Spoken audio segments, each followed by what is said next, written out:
अस्सलाम वालेकुम पाकिस्तानियों दो तस्वीरां दो शख्सियत नजर आ रही हैं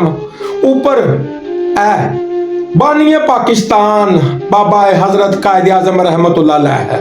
ते इन्हां दा जनाब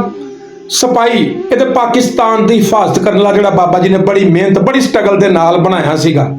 जनाब इन्हां दा सिपाही इस टाइम जनाब अडियाला जेल के अंदर कैद आ कसूर इहदा जनाब यही आ बाबा जी ਤੁਹਾਡੇ ਬੱਚੇ ਦਾ ਕਸੂਰ ਇਹੀ ਆ ਵੀ ਇਹ ਜਨਾਬ ਹੱਕ ਸੱਚ ਦੀ ਗੱਲ ਕਰਦਾ ਗਰੀਬਾਂ ਦੀ ਗੱਲ ਕਰਦਾ ਇਹ ਕਹਿੰਦਾ ਮੇਰੇ ਮੁਲਕ ਦੇ ਆਇਨ ਦੇ ਨਾਲ ਖਲਵਾੜ ਨਾ ਹੋਵੇ ਤੇ ਬਾਬਾ ਜੀ ਅੱਜ 63A ਦਾ ਫੈਸਲਾ ਆਇਆ 5-0 ਦੇ ਉੱਤੋਂ ਬਾਬਾ ਜੀ ਅਸੀਂ ਪੜ੍ਹੇ ਲਿਖੇ ਨਹੀਂ ਤੁਸੀਂ ਤਾਂ ਬਰਿਸਟਰ ਸੀਗੇ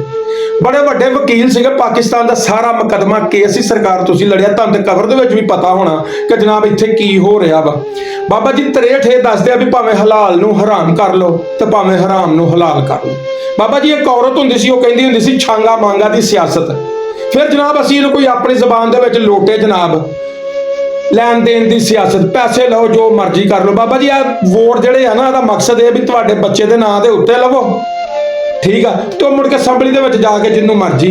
भगता दिओ बाबा जी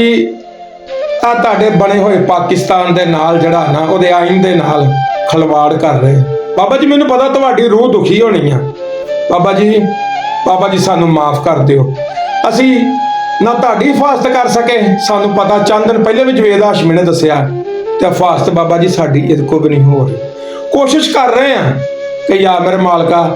सोने पाकिस्तान ते मुर्शद इमरान खान दे उत्ते रहम कर दे बाबा जी सानू माफ़ी दे दिओ।